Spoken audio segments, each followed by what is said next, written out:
Hey everyone, Wolf Lord Rho here. Before I begin, a big thank you to Keegan for the gift voucher. Huge thank you, my friend, for the support. It is truly appreciated. Thank you. But on to today. Today we're taking a look at the arrival of a saint, as we discuss just how the Imperial Forces react to the arrival of Saint Celestine, the differences in reaction between the Sisters of Battle and the Space Marines. General spoiler warning to begin, as we will be referencing events from across the lore, but also specifically from the novel Shroud of Night. As always, I really recommend you read the story for yourself first, as that's the best way to enjoy the lore for yourself. Not only that, we help to support the great Games Workshop and Black Library, because without them, we don't have this amazing lore to talk about. I'll put a link in the description as always. But with that said, let's just jump straight in. So, Saint Celestine, the guiding light of the God Emperor of mankind. So often a light of hope, a sign of the Emperor in times of dire need. Celestine inexplicably appearing on battlefields across the Imperium, filled with righteous fury and guided by his hand. From the defense of Cadia to the dark side of the Cicatrix Maledictum, Celestine will give countless lifetimes in his name. But her appearance in times of battle is something that, in essence, is fairly simple, a boost to the spirit in a battle that is already on. But I've always been curious about the reaction a saint would receive when not in the heat of battle. Because the Space Marines, for example, do not worship the Emperor as a god, at least not the vast majority of them. So what would they make of it if the saint appeared before them? Well, in the novel Shroud of Night by Andy Clark, we are given an answer, as Celestine arrives on the eve of battle. Now it is upon the world of Sedreka, within the darkness of the northern half of the Imperium, that this takes place. And a garrison of Imperial Fists and the Adepta Sororitas prepare the capital hive for an invasion of World Eaters. And the alarms begin to ring out. Now of course, immediately everyone springs into action, believing the attack has begun. The Imperial Fist captain, Daisorian, demanding answers as the Vox channels burst into life, questions and reports flying between 100 voices, and the captain himself voxes his opposite number, Canoness Lavinia. While both loyal defenders of the Imperium, it's always a delicate balance of cooperation between the two factions. A Canoness of the Sisterhood, the equal to a captain of the Adepta Sororitas, one devout in faith and the other in service. The Canoness informs the captain that they've detected a single contact on approach, and Daisorian's immediate reaction is to think it's some form of warhead, but that's soon ruled out. The size and speed of its approach too small and too slow. Daisorian, in typical true Imperial Fist fashion, with no patience for mysteries, storms to the hive wall to see whatever this is for himself. And he was in for a shock.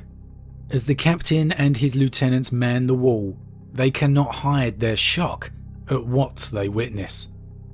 It is no warhead approaching at all, but a woman, encased in armour and adorned with wings. "It looks like an angel of the Emperor," said Daisorian. "No such thing. What trickery is this?"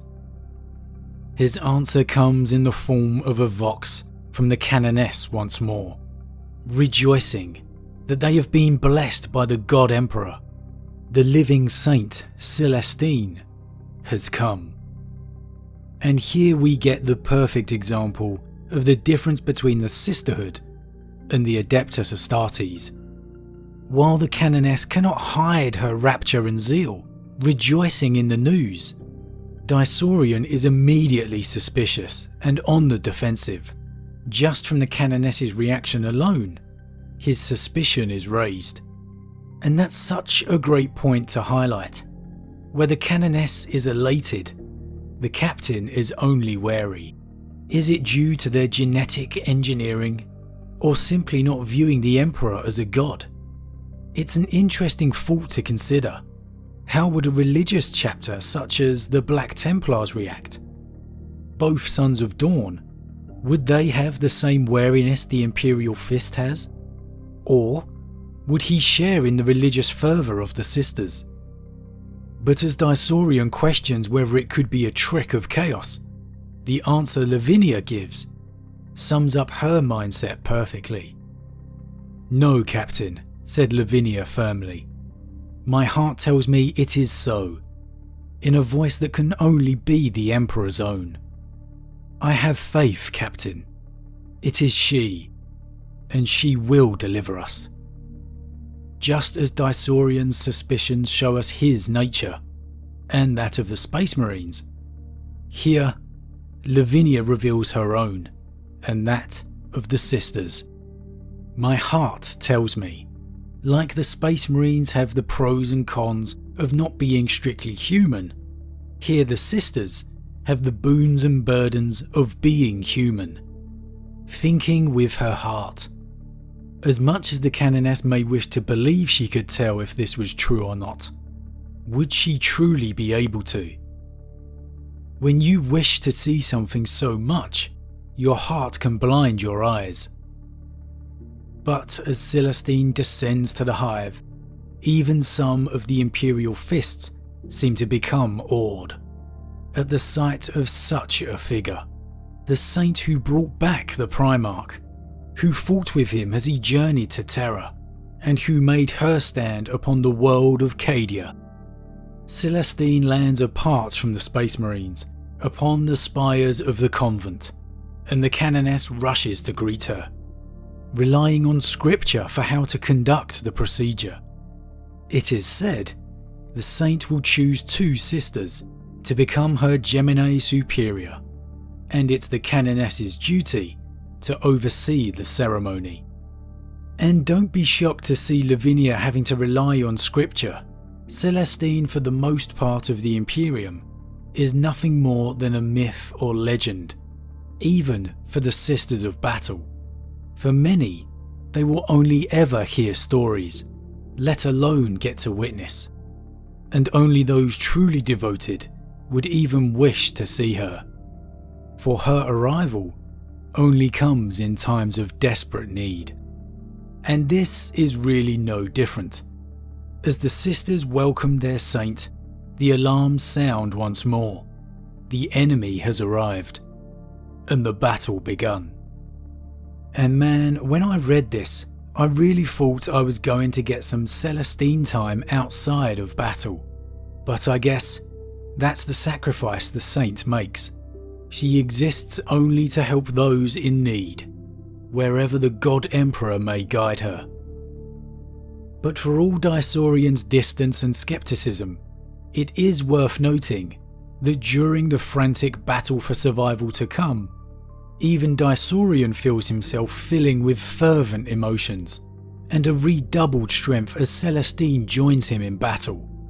A combination of disbelief and wonder, warring within his Space Marine nature. The Astarte versus the man, because even he cannot deny the miracle of the God Emperor's saint. Now this was something I really wanted to talk about. Celestine is so often seen in the thick of battle, as the tide is turning for the worse, so you never truly get to see people's genuine response, other than nothing but wonder. But here, we get to see the perfect dynamic between the wondered Sisters of Battle and the skeptical Space Marine, both loyal sons of the Emperor, but with 2 different outlooks. And don't worry, fans of the Saint, we'll definitely be talking her again soon. But that's it for today. Drop your thoughts in the comments below as always. Huge thank you to all my subscribers. Your support really means a lot to me, it truly does. And if you're new, please consider subscribing to help the channel grow. And if you enjoyed this particular vid, then why not drop a like on it too. But with that said, I am off, and I'll see you all again real soon.